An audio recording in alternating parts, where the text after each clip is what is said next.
Ahí va. Ahí está. Bueno, entonces les voy a compartir, tengo varios power cortitos, pero significativos en cuanto a lo que sería el poder calorífico, ¿verdad? Díganme si, miren, al toque sale, ¿no? Está buenísimo. ¿La ven a la, Sí, profe. Sí, profe. se cambia? Miren cómo cambia ahora de una. Sí, Bueno, sí cambia. Profe, sí, respecto, antes de que empiece, de la filmina anterior donde hizo una introducción, usted habló de la temperatura de ignición, temperatura de sí, combustión y temperatura de llama. ujú, sí, señor. Eh, Antes de dar esos conceptos, usted había dicho que si la combustión empezaba desde su máxima temperatura iban a aparecer esas tres, o El escuché mal. régimen, digamos. Claro, a ver, esas tres temperaturas se dan en distintos momentos. ¿Me explico? Es decir, para que comience una combustión, necesita de una fuente externa el calor para comenzar con la energía propia. No se olviden que una reacción química necesita de una entalpía, que es la energía libre, que hablaba Gibbs, que necesita esa energía para activarse y producir la reacción. Se produce la reacción y luego de ello los productos de la reacción hacen un pico en cuanto, si nosotros medimos energía libre en el eje de la Y y tiempo en el eje de la X, van a ver que hace como una campana de Gauss, como un pico, ¿verdad? Donde comienza la reacción, se desarrolla, tiene la máxima energía disponible, en este caso es exotérmica, la entrega, luego vuelve, y cuando vuelve, vuelven los productos de la combustión a estar en las mismas condiciones iniciales, es decir, del medio, que generalmente se toma a presión y temperatura ambiente. En esa diferencia está lo que sería el calor de combustión, que sería la variación de entalpía, o también llamada entalpía de combustión. Esa entalpía de combustión generalmente es negativa. ¿Por qué? Porque va a ser como una variación de entalpía, es la diferencia de lo final menos lo inicial. Generalmente lo final tiene menos entalpía porque lo perdió esa energía hacia el medio y queda negativa. La diferencia, ¿no? Esa variación de entalpía, que es la entalpía de combustión cambiada de signo, es lo que se le da en llamar el poder calorífico. ¿Sí? ¿Por qué? Porque no va a existir un poder calorífico negativo, porque desde ya nos quema, recibimos, nos da, exhala calor, elimina calor. Entonces no puede ser negativo. Directamente se lo cambiamos de signo porque es o representa la cantidad de calor que entregaría ese determinado combustible. Ahora bien, en ese pico, para entregar la máxima energía libre, esa reacción, y luego volver hacia el mínimo, va a necesitar de una fuente externa de calor, que es la temperatura que le da el medio o para iniciar la reacción, ¿cierto? Esa máxima temperatura que el medio le da es la mínima temperatura con la cual comienza la reacción de combustión o la reacción de oxidación, que es la reacción entre el combustible y el oxígeno. Necesita de una fuente externa de calor. Yo les decía que visto con una cámara de muy alta velocidad, hay unos videos muy lindos, ¿no? Que luego se los voy a compartir. Esto se ve, pero ¿cómo nosotros lo podemos apreciar? De una manera más práctica. Es lo mismo, yo les decía, como que enciendan un fósforo y luego lo apagan. Vieron que cuando apagan, lógicamente la llama deja o el fósforo deja de arder, y la brasa queda encendida, queda incandescente. Bueno, eso es al revés.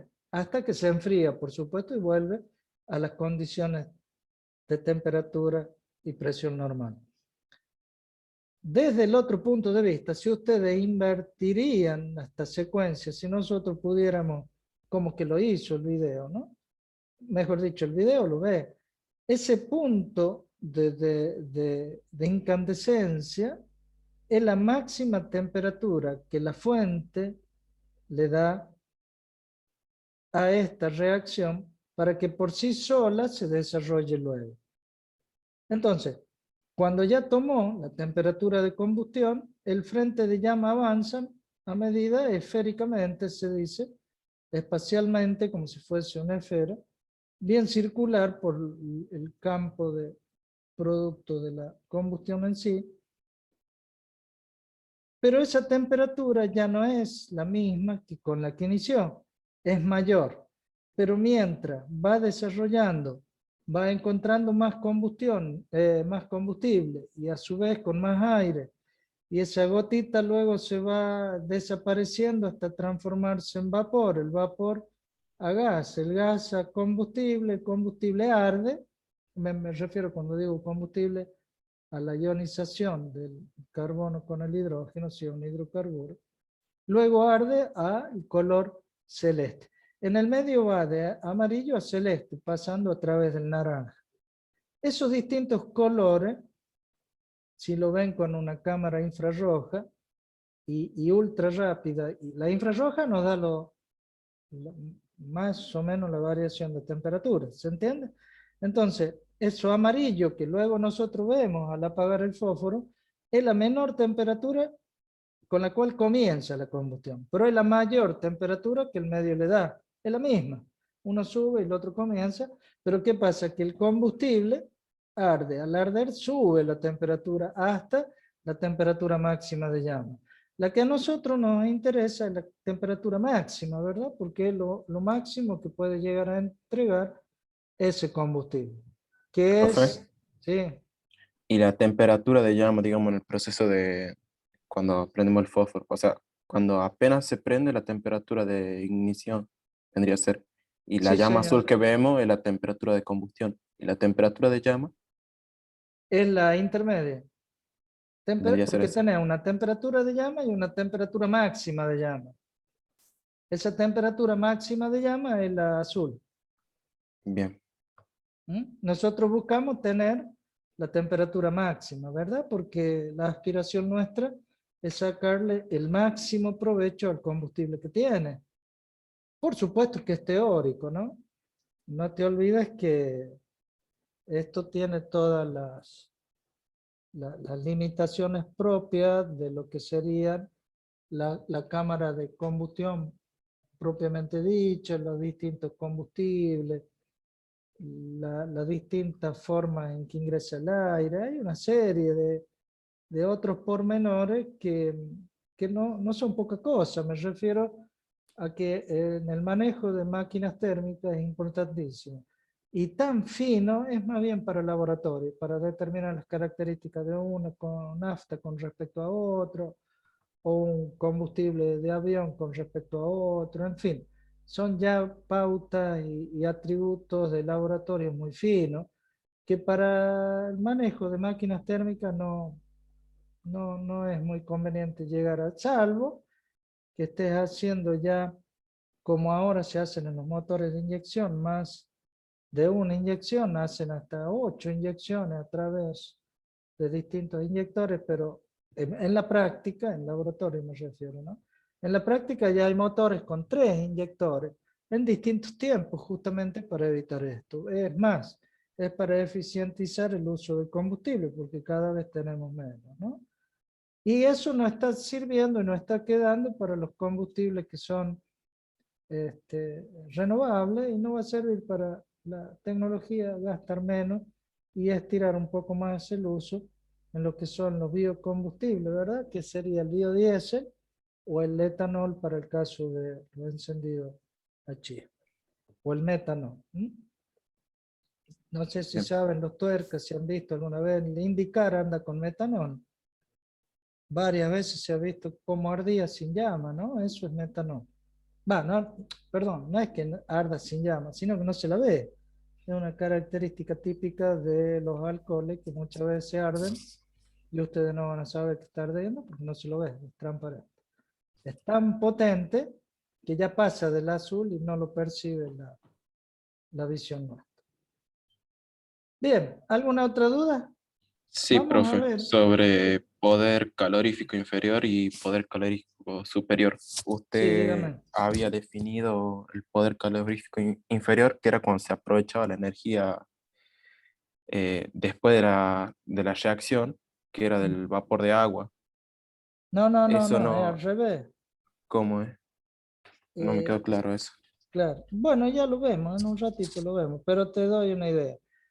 Vos tenés que sacar el máximo calor que puedes obtener del combustible, ¿cierto? Sí, El máximo calor va a ser el calor propio, eso está ahora en el Power de hoy. Pero bueno, te explico. La máxima reacción es producida por dióxido de carbono y agua. Esa sería la combustión completa y perfecta. ¿Sí? Vas a tener un calor de reacción o de formación del dióxido de carbono y vas a tener un calor de reacción o una entalpía de formación del agua. Las dos reacciones que van a conformar estos gases producto de la combustión entregan una cantidad de energía que luego para determinar el combustible la sumas a las dos individualmente y es una fórmula que se llama de fórmula de Dulman, pero ya la ven. Entonces, la suma de los dos me da el poder calorífico superior. Pero ¿qué pasa? Si uno se lo lleva, el calor del vapor de agua se va con los gases de escape, no te va a quedar en la bomba calorimétrica o a donde quieres obtener la cantidad de calor en la cámara de combustión. Si no, se lo lleva. Y al llevárselo, o lo tienes que restar. Y al restarlo, va a ser un poder calorífico menor que el que deberías obtener si condensara el vapor de agua. ¿Se entiende? bien.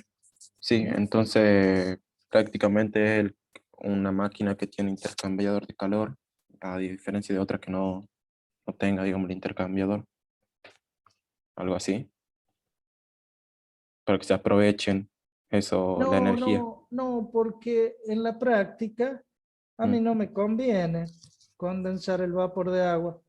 Me conviene perderlo. ¿Por qué?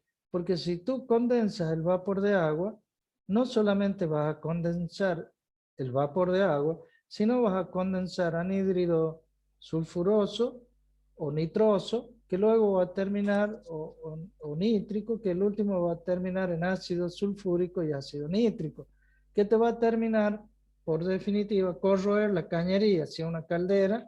Y bueno, esa es un poco la explicación por qué se nos rompe el escape de los motores de combustión interna, porque casi a la salida del escape está condensando y está produciendo esos ácidos que luego vieron ustedes, no sé si alguna vez vieron cómo al cambiar el silenciador queda la chapa totalmente comida y bueno, son los ácidos producidos por esa condensación.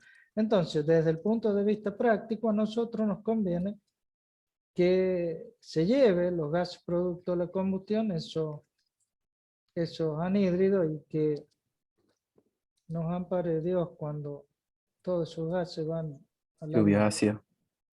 Exactamente. Bien, profe, muchas gracias. Esas eran las dudas, ¿no? Es otro tema. Ahora vienen unos catalizadores nuevos. También tengo un video muy lindo de eso, donde esos catalizadores nuevos hacen que esos óxidos reaccionen con urea. Ustedes saben, urea, un componente orgánico, los hacen reaccionar como nitrato y nitrito que luego precipitan y no se produce esa acidez. Me disculpan, chicos, estoy esperando un llamado a ver qué me dice. Espérenme un segundo. Hola, ¿qué tal? ¿Cómo anda? ¿Cómo está usted? Bien, bien. Perfecto. Bueno,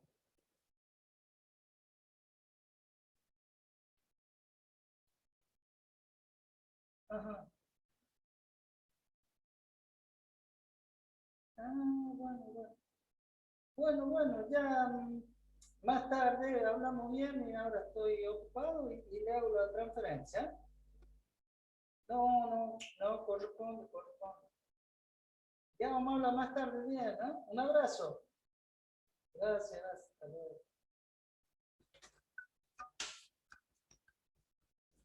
Bueno, disculpen chicos, por lo menos ya tengo, no es tan grave. Bien, vamos a ver lo que es en sí, ¿qué estábamos hablando? Disculpen, ¿me habían hecho una pregunta? Me estaba diciendo que no iba a pasar los videos después. Ah, sí, es bárbaro, eso está muy lindo, está muy lindo. Bien, vamos a ver que esa combustión que dan los combustibles es una entalpía, como les decía, de la combustión misma, y por lo tanto esa entalpía de combustión cambiada de signo, habíamos dicho que era el poder calorífico, que lo podíamos determinar de dos grandes maneras. Que con ello va a llevar el análisis en sí en el laboratorio. Uno es a volumen constante y otro es a presión constante. Miren qué importante el estudio que habíamos hecho en termodinámica de los distintos procesos y la ley de los gases producto de la combustión, se los puede llegar a tratar como gases ideales y podemos aplicar las leyes de Gay-Lussac y Boyle-Mariotte en Gay-Lussac en sus dos obsesiones, ¿no? En sus dos formas. Y fíjense ustedes que aplicando lo que es a volumen constante, la ecuación del primer principio, en la cual nosotros vemos que si es a volumen constante, está encerrado, es una determinada bomba calorimétrica que se llama, por lo tanto, la variación de volumen es cero. Quiere decir que el trabajo que va a realizar es cero y el calor que yo puedo obtener directamente lo mido con la variación de la energía interna. Quiere decir que cuando lo hago a volumen constante, lo puedo hacer a través de lo que se dan llamar los calorímetros, a través de lo que se dan llamar las bombas calorimétricas, y uno de ellos, hay varios, ¿no? Pero el más usado por su practicidad es el de Mahler, también está el de Barr, son los más usados en el laboratorio, pero el de Mahler es por excelencia uno de los más prácticos, los más fácil y se reproduce con mucha facilidad en todos los laboratorios. De esa manera, puedo determinar, fíjense, el calor que se produjo dentro de esa bomba a volumen constante con la variación de la energía interna de los productos con respecto a la mezcla. Es decir, que la variación de la energía interna de los productos sería la energía interna, en este caso del dióxido de carbono y del agua. Mientras que, voy a tener que silenciar esto porque están preocupados todo el mundo con este tema. Ay, Dios. Bueno, y el otro es a presión constante. Fíjense ustedes que en este caso no tengo encerrada en la bomba calorimétrica esos combustibles, ese aire, esa cantidad, ya les voy a explicar cómo se realiza. Sino que lo realizo a condiciones de presión y temperatura de laboratorio prácticamente. En ese caso, ya no se aplica el calorímetro de Mahler, sino uno muy conocido que se le llama calorímetro de Junkers, también muy usual, sobre todo lo conocen mucho alguien que haya trabajado, nadie trabajó en IPF, tenía un par de alumnos en la UNLAR que habían trabajado, venían de No. Río Negro, no hay nadie del sur, porque casi todo el mundo del sur trabaja en los laboratorios de los pozos, y ahí ellos lo conocían, pero de todo modo les explico ese calorímetro, es para combustible líquido y para combustible de tipo gaseoso, ¿sí? Fíjense ustedes que aplicando la ecuación de primer principio, por definición ya tendríamos que trabajar con la entalpía, porque a presión constante yo puedo definir lo que era la entalpía, que era una variable de estado que básicamente y conceptualmente no es energía. Es una variable de estado que va a depender de la temperatura. Por lo tanto, a presión constante yo tengo la entalpía, que hago la diferencial o la variación, derivo parcialmente cada una de ellas, bueno, queda derivada de U más P por derivada de B más B por diferencial de P, en la cual ustedes pueden ver en que quedaría directamente como la variación de entalpía va a ser igual al calor, de acuerdo a lo que vemos en el primer principio, porque P por diferencial de U, que serían los dos primeros miembros. Ustedes ven mi mouse, ¿cierto? Esto sería el calor, lo que acabamos de ver. Entonces va a quedar el calor por B por diferencial de P. ¿Sí? Si es P constante, en el caso del calorímetro de Juncker, la variación o la derivada de P es cero. Entonces me queda que a presión constante, la variación de calor es lo mismo que la variación de entalpía. Por lo tanto, ese calor, que sería el único calor que recibirían por la combustión del combustible, va a ser la entalpía de los productos menos la entalpía de la mezcla. Esta diferencia le va a dar negativo. O negativa, ¿cómo sería? Negativa, porque es una diferencia. Al darle negativo, cambiado de signo, no es otra cosa que el poder calorífico. ¿Sí? ¿Se entiende? Miren qué importante es conocer de termodinámica, cómo aplicamos la termodinámica en esta materia. Es como bajar a la realidad todos los conceptos que habíamos visto el año pasado. ¿Me entendieron la explicación termodinámica del uso de los calorímetros? Sí, profe. Esto en ¿Alguno? la práctica se puede medir, ¿verdad? Ahí O sea, vamos. Ahí tienes el primero de ellos, el calorímetro de Mahler. Esta es una foto de un calorímetro de laboratorio, ¿verdad? ¿Qué van a ver? Van a ver un recinto como si fuese un termo. No, como si fuese un termo, es un termo. Tiene paredes adiabáticas, adentro tiene un cilindro que contiene agua. Dentro de ese cilindro está esto, que es la bomba. Bueno, tiene una base donde yo la coloco para que no se mueva. Son pequeños orificios que tienen esta protuberancia que ingresa allí para que no se mueva, ¿verdad? Yo lo encastro allí, queda esta bomba que se llama la cámara de combustión o bomba calorimétrica, que es la que va en el medio de este termito que a su vez tiene agua.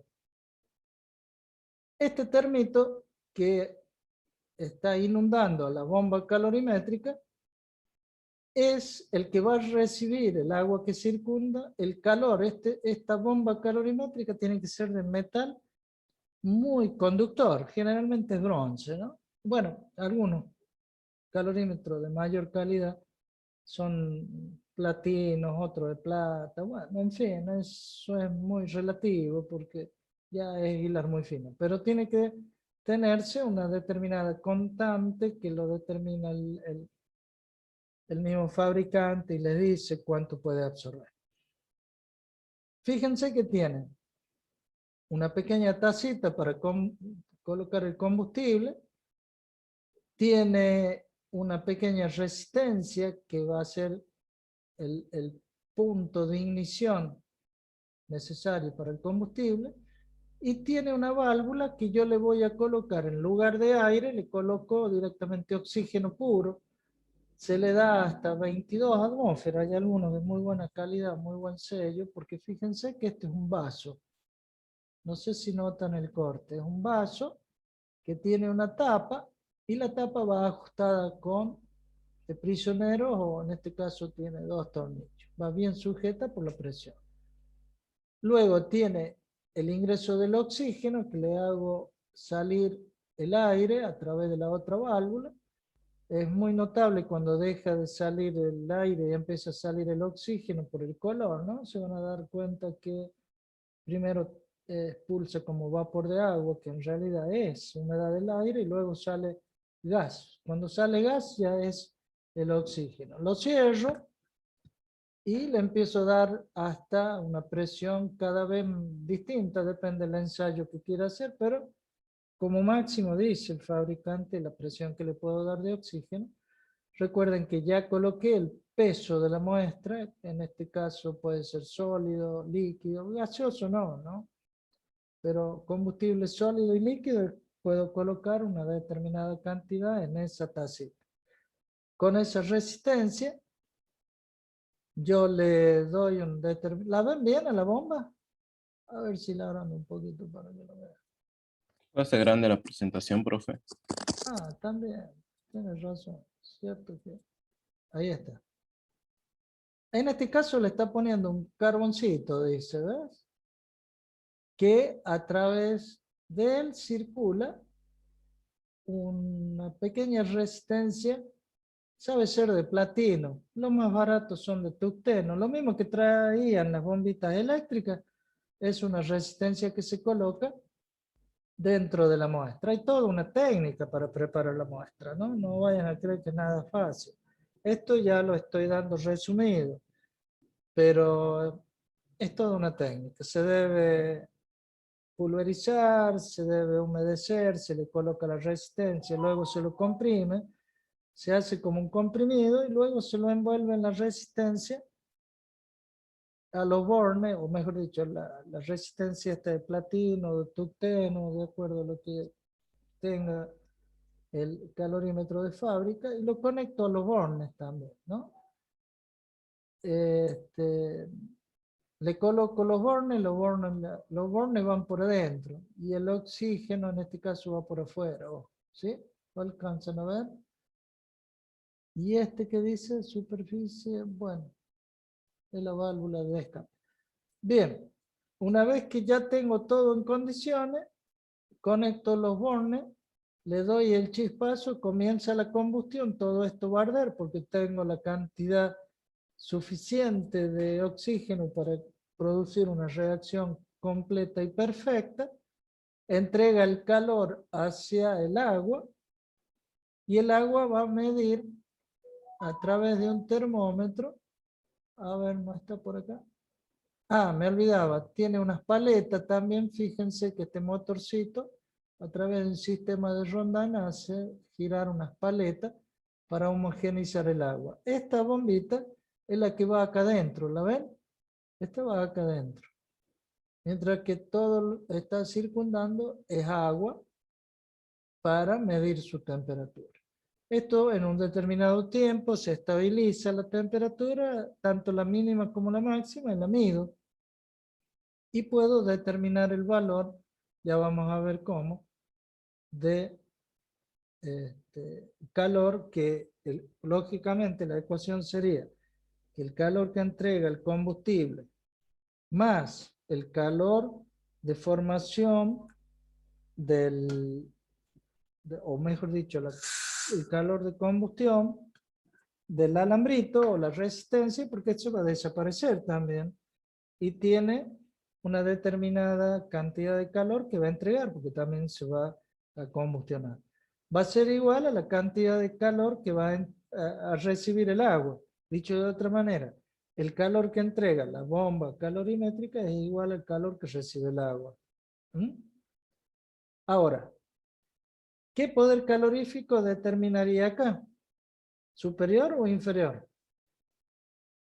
Superior, ¿Por qué? porque no se toma el calor del agua también.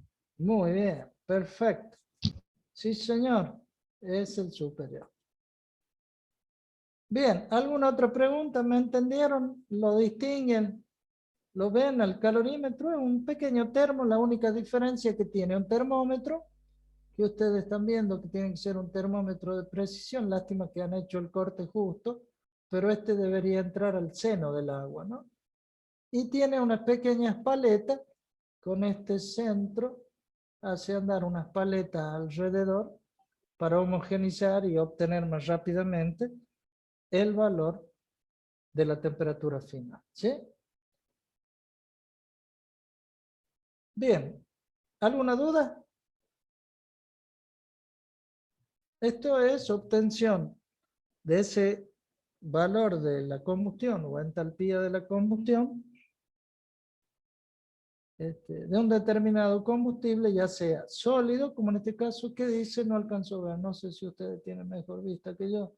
Carboncito dice, bueno, decía, ya lo que está más sensible, está súper rápido.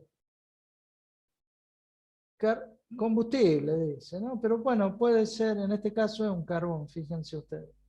Carbón mineral, ¿no? No, no es carbón. Bueno, también lo puedo hacer carbón vegetal. También lo puedo hacer. Pero el ensayo se está haciendo sobre el carbón mineral, hulla o carbón mineral. ¿Cuál es el que dijo que es solo para Para líquidos gas, y gaseosos? miren qué bueno, discúlpame, miren qué bueno, los tornillos de ajuste también lo usan como salida, se ve que son huecos, ¿se dan cuenta? Ajusto la tapa y además lo usa para... Ahora estoy viendo bien, este es otro modelo, miren, el tornillo, y esto, ¿qué diablo sería esto? A ver, déjenme ver bien, ¿qué dice? Estos son los bornes directamente, y este sería la entrada y salida del oxígeno.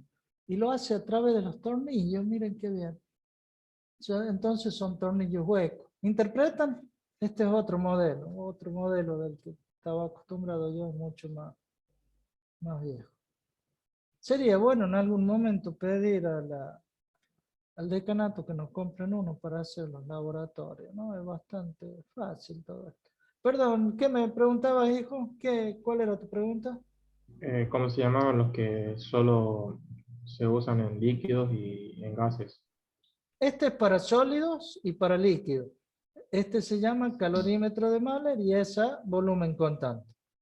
Vamos al calorímetro que es a presión constante. Este se llama calorímetro... Opa, ¿qué pasó? Está súper sensible. Este Un se balazo llama... esas compro. Ah, sí, no lo puedo ni hablar. Estoy acostumbrado a lo que era antes. Este se llama calorímetro de Junkers. ¿Por qué decimos que es a presión constante? ¿Cuál es la diferencia? Fíjense, en primer lugar, es una pequeña calderita que tiene agua también alrededor y que yo le puedo agregar y que circula en lugar de tener estancada y movimiento a través de paleta, yo le hago a través de ingreso de agua que va a circular, fíjense ustedes, circula alrededor de lo que sería la llamita, es como si fuese un mechero de Bunsen, ¿sí? Pero el mechero está ingresando el combustible por este tanquecito E. Al entrar el combustible, que lógicamente yo lo tengo que hacer ingresar por este lado, lleno el tanque, la cierro y luego abro la válvula para que pase al mechero. ¿Me siguen, chicos? En el mechero produce la combustión, arde el combustible, sale por la tubería. En su salida hace de varios pasos, ¿no? Antes de salir, y va entregando, se va condensando el vapor de agua que lo recojo en una probeta y lo puedo medir. ¿Me van siguiendo? Y el agua, en estado de régimen, vamos a tener una temperatura de ingreso y una temperatura de salida. También tiene una válvulita de doble vía. Entra el agua, se calienta y cuando va a salir le tomo la temperatura. Fíjense ustedes entonces, tengo un termómetro acá y otro termómetro al ingreso, o es la temperatura ambiente, es lo mismo. Y también tengo un termómetro en la salida de los gases. Entonces, ¿por qué digo que es a presión constante? Y porque está abierta la atmósfera, fíjense, acá abajo es abierto, es una calderita, si bien es cierto, pero es abierto, entonces tiene la presión atmosférica. Y este tubito es el que está en contacto para recibir el combustible, ya sea líquido, como vemos el reservorio, o gaseoso, que lógicamente acá tendría que sacarle el robinete, cerrar esta válvulita y poner una válvula del gas que viene, ¿sí? Y cerraría esta otra también. Abro la del gas, se va para el tubo. Acá está cortado el tubo para no complicar el dibujo, pero esto va por atrás y se engancha acá. Por ahí viene por atrás y sube acá para el mecherito. Si es líquido, lo coloco en este reservorio y le calculo unos 10 a 15 minutos que entre en régimen. En régimen se mide la temperatura de ingreso del agua y la temperatura de salida, y la temperatura de ambiente y la temperatura de salida de los gases. Y entonces se aplica esta ecuación. Y miren, ¿por qué dice poder calorífico superior acá? Se aprovecha el vapor del agua. Ahí en la gotera, profe, es como Porque que es antes de sube. que se pierda el calor por Muy bien. evaporación. Condensó el vapor de agua. ¿Por qué condensó? Porque yo lo obligo, fíjense, en varios pasos, no sé si alcanzan a ver. Acá antes que se vaya a la chimenea, todo esto está cerrado por agua. ¿Ven? Que hay una Y invertida de agua. El gas, o los gases producto de la combustión salen en estos orificios, que hace 1, 2 pasos antes de salir. ¿Se dan cuenta? Quiere decir que a medida que se produce el ascenso, luego descenso, el enfriamiento de los gases producto de la combustión hacen que el vapor de agua condense.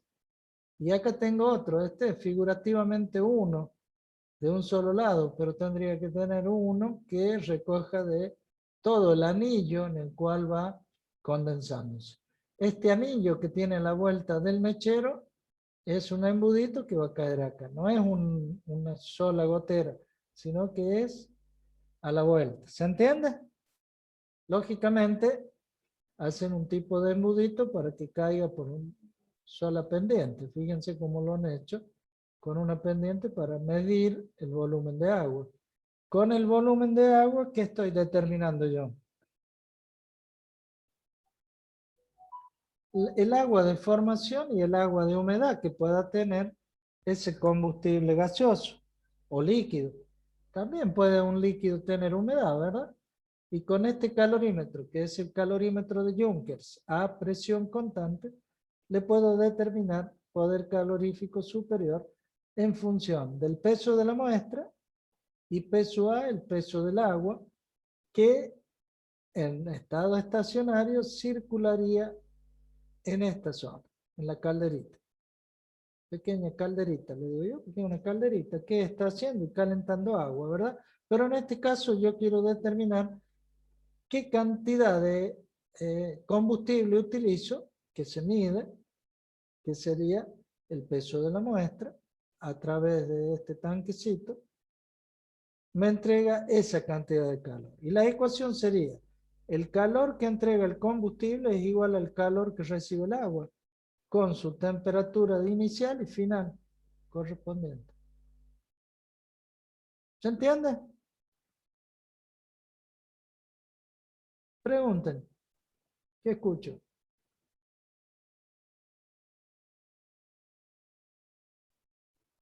Profe, ¿de qué libro sacó estos temas? Este libro es muy antiguo, pero es muy lindo y no pierde vigencia. Se llama Termotecnia de Mario Ninzi.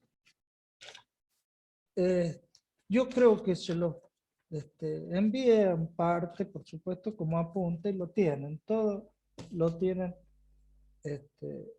Profe, en la biblioteca. Sí, de la materia. Sí, dígame. le podemos pasar el correo después por el grupo y lo reenvía porque a mí no me llegó eso, el libro de termotecnia. Es más que libro, es un apuntito.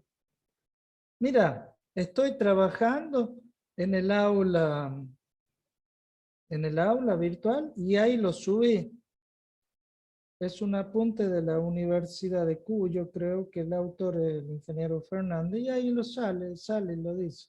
Ya te lo proyecto y lógicamente lo tuve que pasar a PDF porque no me recibe PowerPoint, me reciben archivos PDF. Si ustedes tienen acceso al aula, están cargaditos ahí. No sé si necesitan una clave, ¿cómo es el tema? Los puso visibles, profe, a los archivos, porque la última vez tuvo ese problema, que los No cargaba, me pero digan, no los... ¿no lo Claro, podían ver? claro, porque usted los carga y usted los tiene que habilitar para que nosotros los veamos. ¿Y cómo se habilitan? Si vos me decís, para mí están No habilitados. sé por qué eso lo tienen los profes nomás, porque los que tienen, los que Bueno, pueden ya voy manejar a el... averiguar. Teóricamente ustedes al entrar al aula es porque ya tienen un código que le dan por la inscripción, ya tienen acceso, yo tenía entendido eso.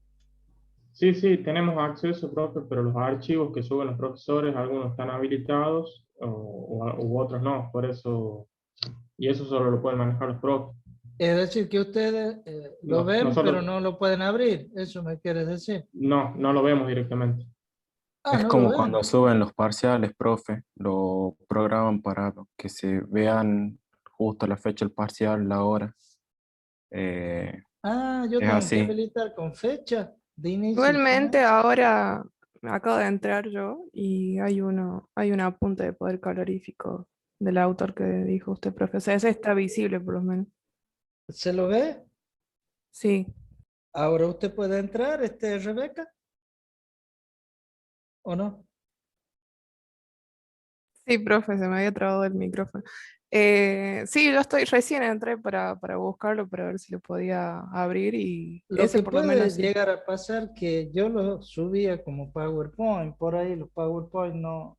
Ahora lo pase a PDF y en PDF lo puedo subir fácilmente. Bueno, reviso y pregunto si hay que hacer algo al respecto. ¿Eh?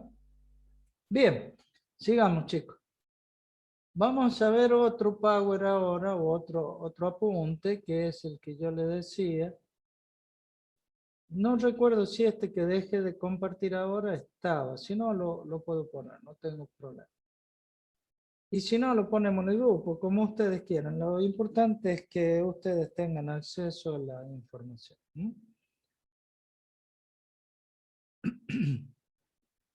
¿Cuál era el otro? A ver, espérenme un segundo.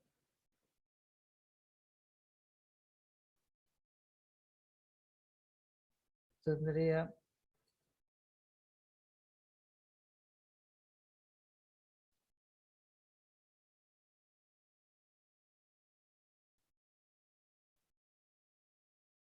Bueno, ya es tan rápida que me marea, che.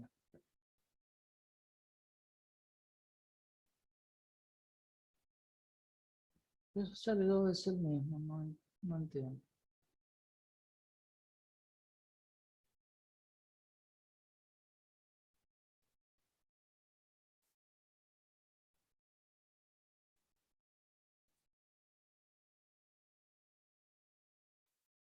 Bueno, Profe, ¿usted el libro que mencionó no lo tiene digitalizado? sí, ¿No nos podría mandar por el grupo el de Nincy? este,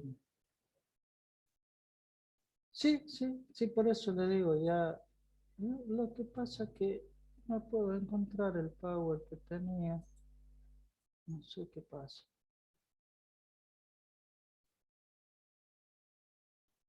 Espérenme un segundo. Ah, no era, ahora entiendo. No era Power, sí, es cierto que le acabo de decir que lo pasamos a PDF y lo estoy buscando con Power, no es Power. Es un PDF.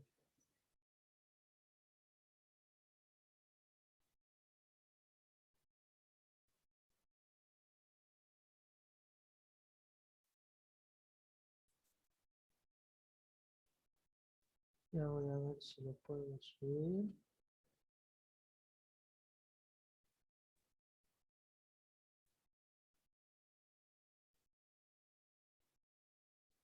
Lo que tiene de feo el Zoom que no me deja abrir muchas.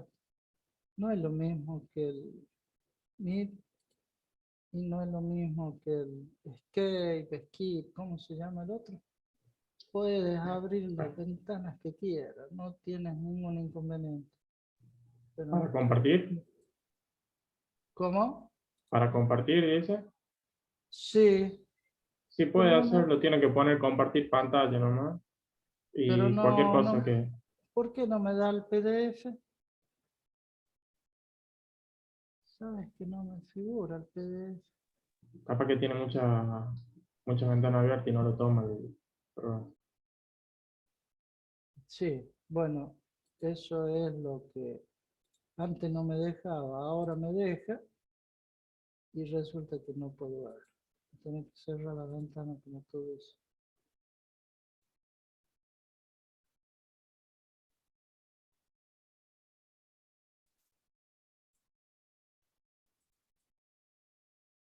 No, ¿ves? Ahora lo tengo ahí en PDF. ¿No? ¿Ahí lo están viendo ustedes? Tenemos la carpeta con los archivos. ¿Ves? Sí. Hay algo raro que no lo toma. Espérenme un segundo. Espérenme un segundo. No sé por qué no lo toma.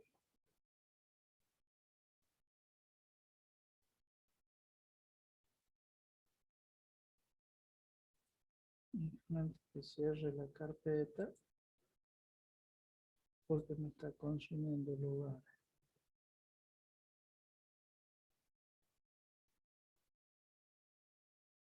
Bueno, quería practicar esto de la pizarra electrónica. Ustedes la saben manejar. Este es un nuevo programa que me cargaron para hacer las fórmulas y demás. Pero para mí que tienes que tener algún otro elemento para con un lápiz electrónico hacerlo. No, Una tablet, capaz. sí, esto debe ser para la tablet que ustedes decían. 60K más, profe. ¿Mm? 60K más ahí. No te entiendo, che, ¿qué? 60.000 pesos 60.000. más. No me diga, no, déjalo nomás, vamos a ver si puedo con el... Una inversión, profe. ¿Por qué no Claro. me sale quería compartir la de... Ahí no lo ven, ¿verdad? Ah, a lo mejor sea que lo dejé abierto. Ah, claro, si no lo abrí, ¿cómo lo van a ver? ¿Ahora lo ven? Sí. Claro, si no lo abría, ¿qué lo van a ver? Bueno, fíjense, como yo les decía, este es un apuntito elaborado por el profesor titular de esta materia también, en lo que es la Universidad Tecnológica Nacional de Mendoza. Y es un apunte bastante práctico, bastante lindo, que bueno, ellos comienzan con este tema, pero bueno, nosotros lo damos en el tema número 4. Es la definición del poder calorífico, que es la cantidad de calor que entrega un kilogramo o un metro cúbico, de acuerdo a si es líquido, sólido o gaseoso de combustible al oxidarse en forma completa. Es decir, que el carbono pasa a dióxido y las unidades pueden ser kilocaloría por kilo, kilocaloría por metro cúbico, o BTU por libra, o BTU por pie, de acuerdo al sistema internacional o al sistema técnico, al sistema, perdón, inglés. La forma de determinar que puede ser el poder calorífico superior o poder calorífico inferior. Son las dos fórmulas que ya estuvimos hablando. El poder calorífico superior es aquel que tiene en cuenta la condensación del vapor de agua, por lo que el vapor de agua se encontrará totalmente en estado líquido, ¿sí? El vapor de agua que proviene puede ser por humedad propia del combustible, que la lleva como agua, ¿verdad? Por eso a la muestra generalmente se la seca para hacer ese tipo de ensayo. Por eso yo les decía que había que secar esa muestra, prepararla si hace falta, molerla con una granulometría adecuada, en fin. Y una vez que teníamos preparada la muestra, recién iba ese cubito como comprimido con los electrodos para conectarlos a los bordes, ¿sí? Y el agua también puede ser por la formada o de formación por la combustión propiamente dicha. De esta manera se puede tomar que el calor de formación del agua es más o menos aproximadamente entre 597, algunos autores lo consideran 598, otros directamente 600. Pero fíjense que la variación es tan poquito con respecto a los cálculos que se hacen para este tipo de máquina, tanto en caldera como motores grandes, motores, es ínfimo, ¿verdad? Discutir por 2 kilocalorías no tiene significancia. Ese poder calorífico inferior que considera que el vapor sale en los gases producto de la combustión, es un calor que si quiere lo podemos llegar a aprovechar o no, de acuerdo a las circunstancias de la máquina térmica en sí. Como les decía, muchas veces se trata de evitar. Suba, profe. ¿Cómo? Un poquito. Quiero anotar algo. Estaba Sí, ya escrito. dígame. Ahí. O sea que el inferior considera que el vapor de agua no se condensa y el superior sí. Exactamente. Esa es la diferencia. Ajá. Sí, se va el vapor de agua con los gases y el otro no se va, queda condensado como agua. Uno se va como vapor de agua y el otro queda condensado como agua. El que queda condensado como agua tiene que entregar ese calor de condensación, que es el calor que formó el vapor de agua. Porque no te olvides que para pasar de líquido a vapor tienes un calor de evaporación. Ese calor de evaporación, cuando condensa, lo entrega para poder pasar al estado líquido. Y ese calor lo suma al calor formado por el resto de los elementos del hidrocarburo. Mientras que para el poder calorífico inferior, el vapor de agua se va con los gases. Se va como vapor de agua propiamente dicho, ¿sí? En estado de vapor. Bien. Bien. Vamos a una interpretación gráfica, fíjense, del poder calorífico.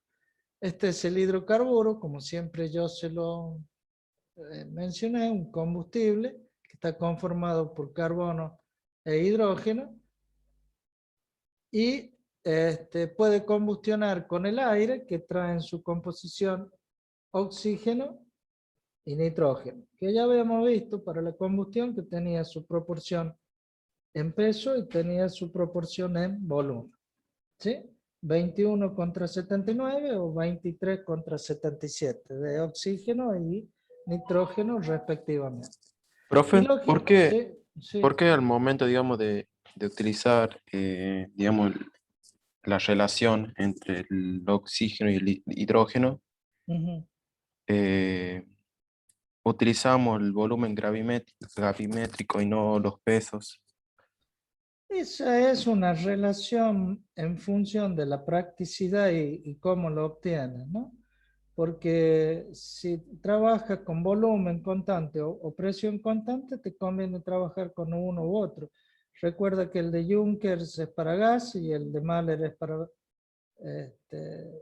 sólidos y líquidos, que se trabaja mejor con el peso gravimétrico que el volumétrico.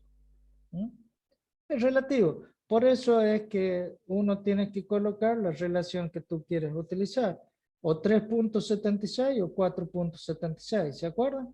Que era la relación de 21 sobre 79 o 23 sobre 78, 77, perdón. ¿Está bien? Esa relación vos lo aplicas de acuerdo si lo quieres expresar. Por eso te dice al principio, me vuelvo, permítanme envolver, que miren las unidades que les coloca. Puede, ¿dónde está? Acá está. Kilocaloría por kilo o kilocaloría por metro cúbico, es decir, en peso o en volumen. De acuerdo a cómo, y primero, cómo lo quieres expresar. Y segundo, cómo lo obtienes. Generalmente, si estás haciendo un estudio de gases, es por metro cúbico de volumen, te conviene el metro cúbico.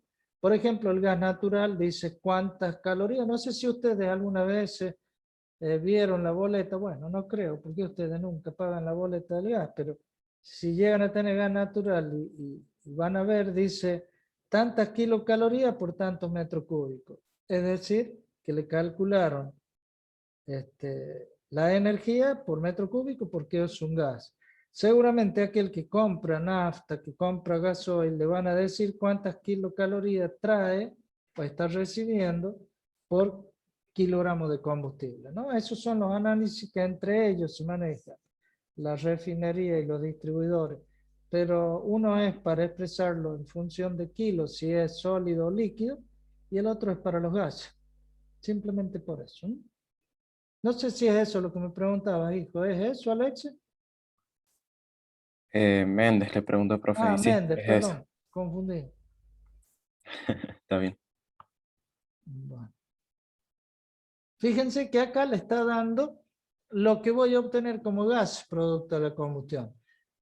El carbono se transformó en dióxido, el hidrógeno con el oxígeno en agua y el nitrógeno queda tal cual para esas condiciones, más una determinada cantidad de energía expresada en calor, que es el calor de oxidación del combustible, que es la entalpía de combustión cambiada de signo, el poder calorífico. El vapor de agua contenido en los gases de combustión no condensa, se va. Por lo tanto, es el poder calorífico, miren ahí, inferior. El poder calorífico superior ahora. Tengo el mismo combustible, tengo el aire, está conformado por oxígeno y nitrógeno, el carbono me va a dar dióxido, el hidrógeno me va a dar agua, nitrógeno tal cual, calor, pero el calor ahora lo divido en dos. Un calor de oxidación propiamente dicho del hidrocarburo y un calor de condensación del vapor de agua. Los dos, al condensar el vapor de agua, me da la suma de los dos, el poder calorífico superior. Entre la suma de lo que era el poder calorífico inferior más el condensado del agua. ¿Se entiende? Vamos a lo que sería analíticamente y en relación a la fórmula. Entonces, el poder calorífico inferior va a ser igual al superior menos el calor del agua. El calor que se lleva al vapor de agua o que entrega al condensarse va a estar en función del peso o el porcentaje de agua conformada de esa muestra, que va a ser igual, fíjense ustedes, a 9 de H más el agua. ¿Qué era H? Era el porcentaje de hidrógeno disponible, ¿se acuerdan? Más el agua que conformó. El hidrógeno disponible era todo aquel que tenía el combustible para producir esta reacción. Si este oxígeno estaba ocupado, este hidrógeno estaba ocupado con un oxígeno, el disponible era el total menos el ocupado. ¿Se acuerdan? Que era igual a O sobre 8. Bueno, esa cantidad yo la tengo en cuenta acá en peso. Bueno, estoy haciéndolo en este caso en peso.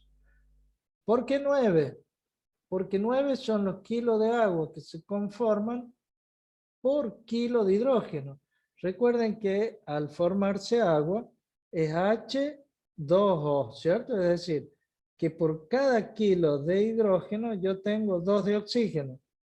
Molecularmente, ¿cuánto pesa el hidrógeno? 1, ¿verdad? Un gramo por mol o 1 kilo por kilomol. ¿Y el oxígeno? 16. Como yo tengo un mol, es decir, yo tengo 2 más del hidrógeno, son 18. 2H2O, ¿cierto?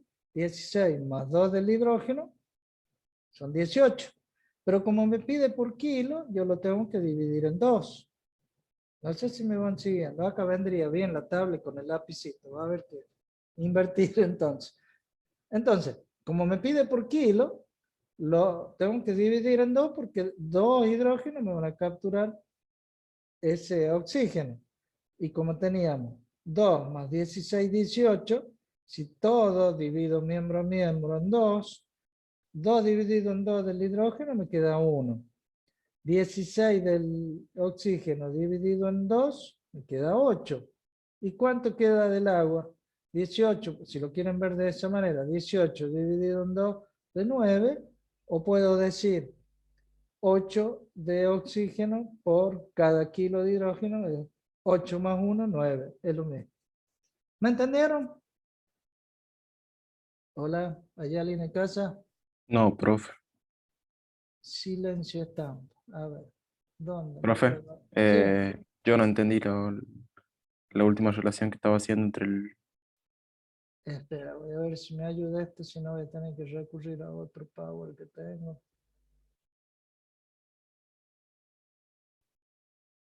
Acá está, menos mal. Mira, para conformar el agua yo tengo 2 de hidrógeno y acá dice media molécula de oxígeno porque en la naturaleza el oxígeno viene en estado molecular, ¿verdad? Y medio mol es un átomo, hablando en criollo. Bien, y si lo referimos como si se ionizara en la cámara de combustión, esto quedaría 2 hidrógenos y 1 oxígeno me van a dar agua, fíjense, H2O, ¿sí? ¿Esto qué significa? Significa que como vienen 2 átomos, entonces 2 kilos de hidrógeno, porque se considera que cada átomo de hidrógeno pesa 1 kilo, más medio del oxígeno, que es 32, es lo mismo decir 16. 32 dividido en 2, 16. Me da 18. ¿Por qué? Porque 2 más 16 es 18. Y si lo ven desde el punto de vista directamente molecular, 16 más 2, 18, como quiera. ¿Verdad? 18, lógico, así tiene que ser. Pero como el estudio está hecho por kilo de hidrógeno, la pregunta es ¿cuánto me entrega por kilo de hidrógeno? Tengo que dividir miembro a miembro en 2. ¿Me van siguiendo? Entonces, Sí, 2 dividido en 2, 1 kilo. 16 dividido en 2, 8. Y 18 dividido en 2, 9. Estos 9, como les decía recién, pueden ver conformado de 2 maneras. O es el agua, que por kilo me entrega 2, por eso lo divido en 2, o es la suma del kilo de oxígeno más el kilo de hidrógeno, que también me da 9. Por lo pronto, ¿qué quiere decir esta relación? Que 8 kilos de hidrógeno se combina con 1 kilo de, perdón, 8 kilos de oxígeno se combina con 1 kilo de hidrógeno para darme 9 kilos de agua. ¿Está bien? ¿Ahora entienden? sí, sí, sí, Sí, sí, ahí pero está mejor, profe. Gracias. está más claro, ¿cierto? Sí, Más que todo porque está con los colores de boca, por eso lo puse, para que entiendan. me hizo frío, profe. No me digas. Profe, hay una consulta que tengo Sí, dígame. respecto, justo me acordé de la unidad anterior, Dígame. que usted hablaba que cuando la temperatura de combustión en la cámara de la temperatura bajaba en la cámara de combustión, Ujú. también era un problema que había y Claro, son producía las que no se pérdidas de aproveche. calor.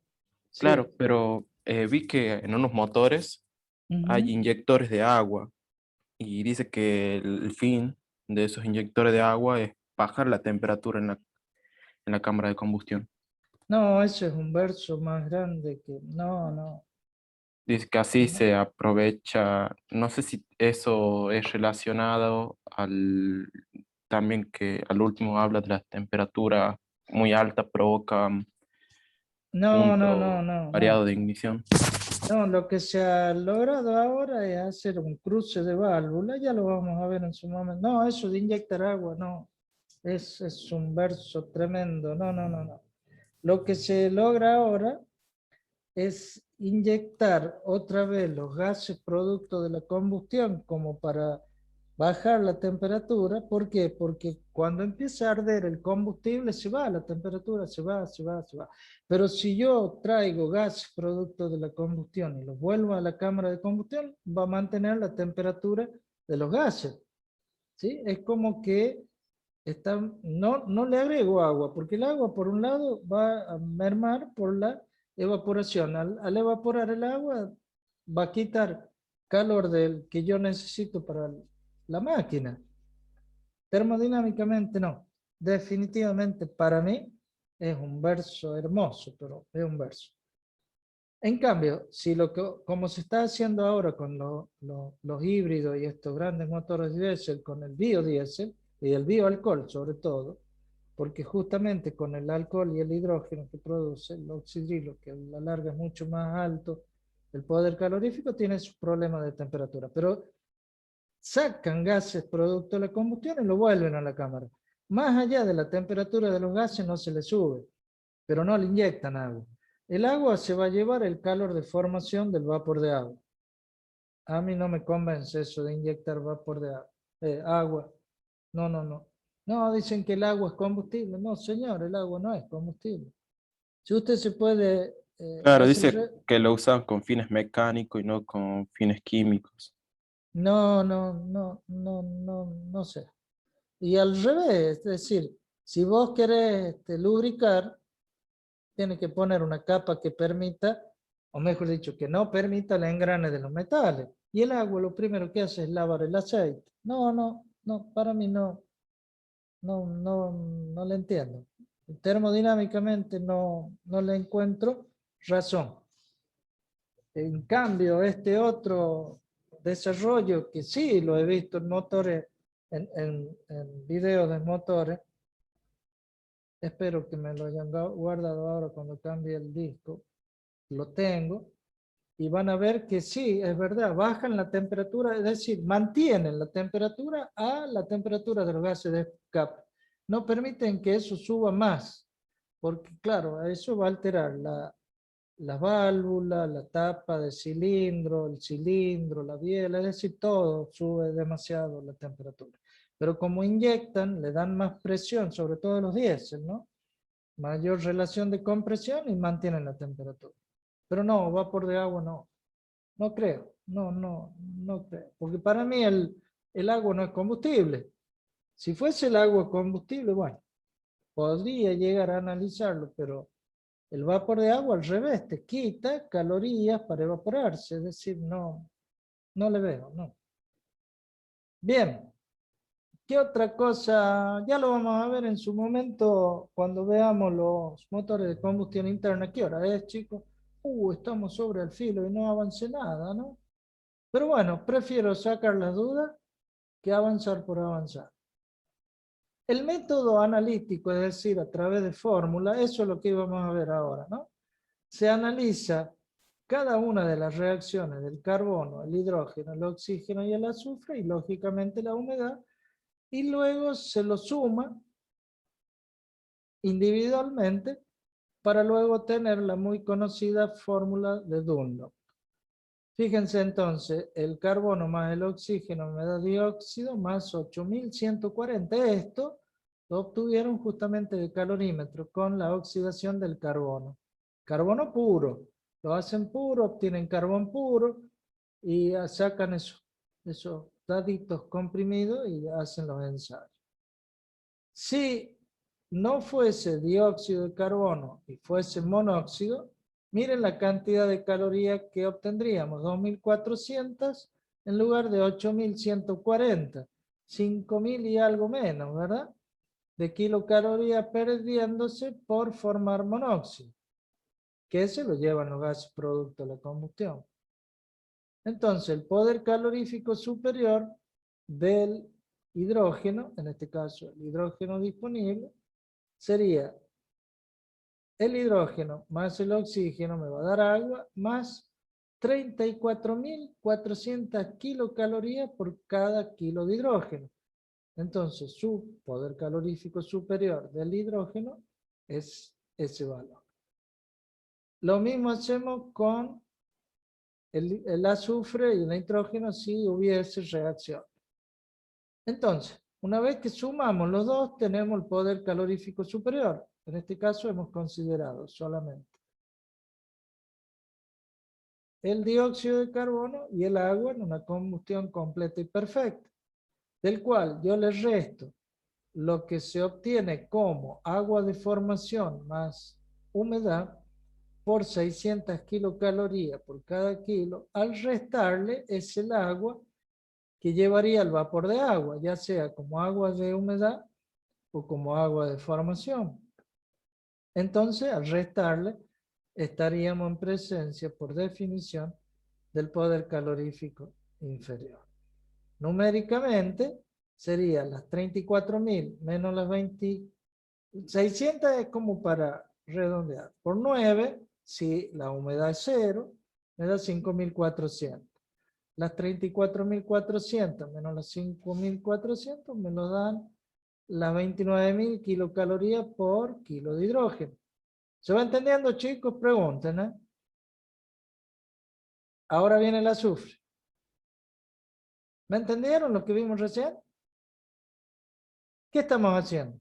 Analíticamente se ve elemento por elemento. Por eso dice el poder calorífico de un cuerpo compuesto por la suma de elementos.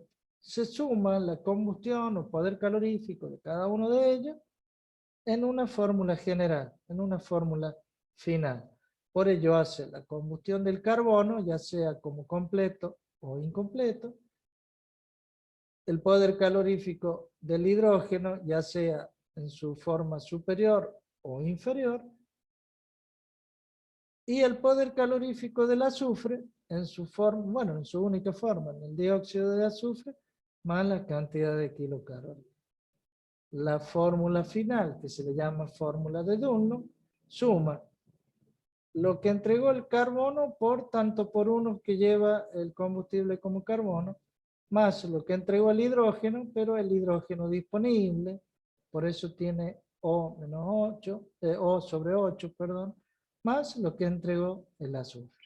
Donde C sería la cantidad centesimal, 0, algo de carbono que lleva en peso el kilogramo de combustible. Es decir, que se ve en el peso molecular cómo influye el peso del carbono. ¿Cuántos carbonos lleva por molécula de combustible?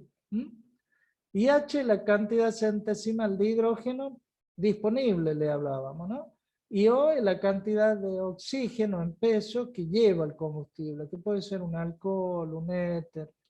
Y O sobre 8 es la relación en que esa cantidad que lleva se combina con el hidrógeno. No es que esté sumando hidrógeno más oxígeno, ojo, es las relaciones numéricas que ellos representan. Y el hidrógeno total menos la cantidad que trae el combustible dividido en 8 es la cantidad de hidrógeno disponible que quedaría luego de la formación del agua, no como agua de humedad, porque habíamos dicho que era un combustible que lo secábamos para hacer los ensayos. Toda esa fórmula se llama fórmula de Dunlop y hasta acá no me llegamos porque ya me estoy excediendo en tiempo. Entonces, ¿qué vimos, chicos? La definición de poder calorífico superior, la definición de poder calorífico inferior y hasta el momento la fórmula de Dunlop.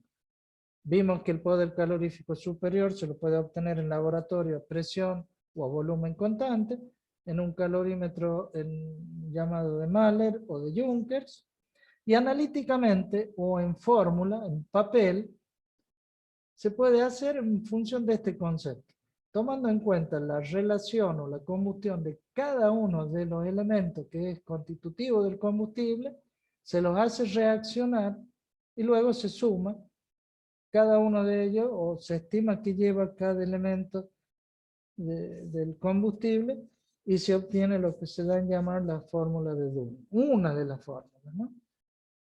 Que es la de Dunlop, que es la ecuación final que la da al sumar cada uno de los elementos, teniendo en cuenta el hidrógeno disponible.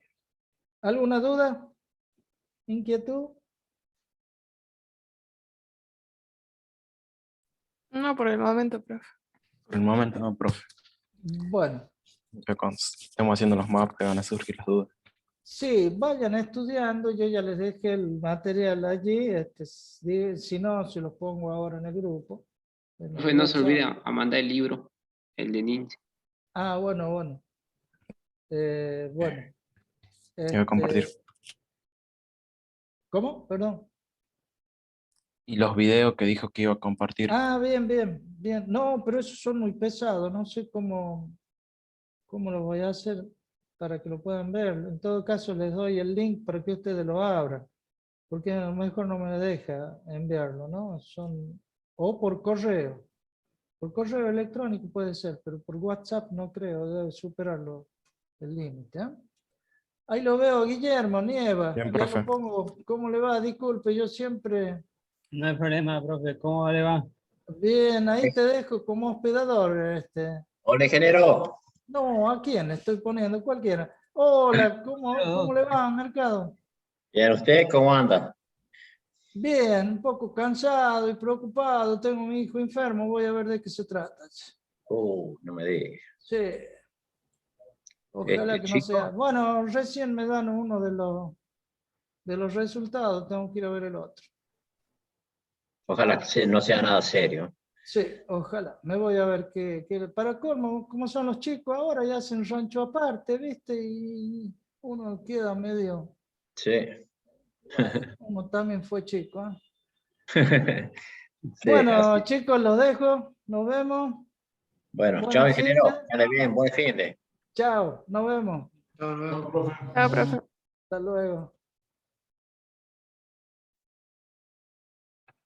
Profe, la grabación, fíjese, para que no se mezclen las clases. Sí, Eso, córtela y vuelve a empezar. a ver.